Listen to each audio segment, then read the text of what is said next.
Hello guys, welcome back to another new mini blog. তো দেখো, আমরা আজকে যাচ্ছি ঘুরতে। তো কোথায় যাচ্ছি সেটা তোমরা একটু পরে জেনেই যাবে। তো আমরা রাত্রে 11:30 শিয়ালদা থেকে ট্রেনে উঠেছিলাম। তো ফাইনালি এখন মনে হয় প্রায় 9:30 মতো বাজে আমরা নামলাম।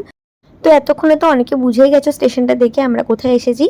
আর যারা বোঝোনি আমি বলে দিই, এটা হচ্ছে নিউ জলপাইগুড়ি স্টেশন। তো আমরা যাচ্ছি হচ্ছে দার্জিলিংয়ে। তো ফার্স্টে আমরা ওখান থেকে নেমে স্টেশনের পাশেই একটা হোটেলে একটু খেয়ে নিলাম, ব্রেকফাস্টটা করে নিলাম। তো এখানে বৌদি নিয়েছিল হচ্ছে একটা ভাতের থালি, তারপর ওরা নিয়েছিল হচ্ছে দাদারা একটা রুটির থালি, আর আমি আর ভাই নিয়েছিলাম হচ্ছে একটা নুডলস, যেটা আনএক্সপেক্টেডলি ভালো খেতে ছিল।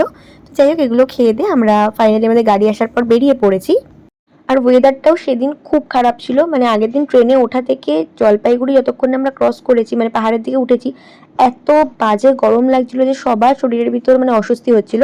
তো যাই হোক, ফাইনালি দেখো চায়ের বাগান দেখতে দেখতে আমরা জলপাইগুড়ি থেকে আস্তে আস্তে পাহাড়ের দিকে যাচ্ছি।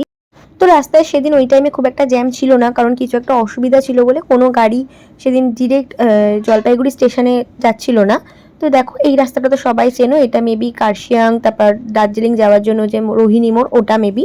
তো যাই হোক, ওই যে দূরে পাহাড় দেখা যাচ্ছে, ওটা হচ্ছে আপাতত আমাদের ডেস্টিনেশন।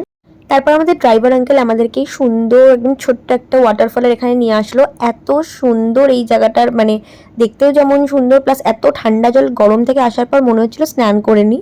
তো যাই হোক, আমরা একটু নেমে ছবি টবি তুললাম, অনেকেই ছিল। তো তারপর এর পাশে উনি এসেছিলো মেনলি ওনার গাড়িটা ধোয়ার জন্য একটু। তো আমরা এখান থেকে যে চা খাবে চা, আমি আর ভাই কোল্ড ড্রিঙ্কস নিয়েছিলাম। আর আমরা দেখছিলাম হচ্ছে এখানে পাহাড়ি অঞ্চলে কি কি নতুন খাবার দাবার আছে, মানে নুডলস বা চকলেট কি আছে, আমাদের দুজনের এগুলো খুঁজতে খুব ভালো লাগে। তো যাই হোক, এগুলো দেখে টেকে আমরা যা নেওয়ার নিয়ে আমরা আবার উঠে পড়েছি গাড়িতে, কারণ আমাদের এখনো প্রায় 2 থেকে 2.5 ঘন্টা রাস্তা বাকি। ফোনে কতটা বোঝা যাচ্ছে আমি জানি না, কিন্তু দূরে ঠিক একটা নির্দিষ্ট জায়গায় মেঘ করেছে, বাকি চারিদিক ঠিক আছে। আর ওই জায়গাটা না পুরো মনে হচ্ছিল মানে ধোঁয়া উঠছে, এত সুন্দর লাগছিল দেখতে। আর এই জায়গাটার নাম আমি জানি না, এটা মেবি কার্শিয়াং ভিউ পয়েন্ট বা এরকম কিছু হবে। এখানে ওই সেই আই লাভ কার্শিয়াং এরকম লেখা, আর এখান থেকে পুরো দেখা যাচ্ছিল নিচে। তো এখানে দেখো, মানে মেঘগুলোকে দেখে লিটারেলি মনে হচ্ছে যে তুলো ভেসে বেড়াচ্ছে, এত সুন্দর লাগছিল দেখতে। তো এখানেও আবার সবাই ছবি টবি তুলে আমরা আবার চললাম দার্জিলিংয়ের উদ্দেশ্যে। তো দার্জিলিং পৌঁছাতে না পৌঁছাতেই আমরা প্রথম দেখা পেয়ে গেলাম এই টয় ট্রেনের। তো পরপর 2টো টয় ট্রেন গেছিলো। তো আমরা এগুলো দেখতে দেখতে পৌঁছে গেছিলাম হচ্ছে আমাদের যে একদম হোটেলটা ছিল তার থেকে একটুখানি দূরে। সেখান থেকে আমাদের লোক এসে নিয়ে গেছিলো, যে হোটেলটা যেহেতু মেল রোড থেকে 2-3 মিনিট দূরে ছিল।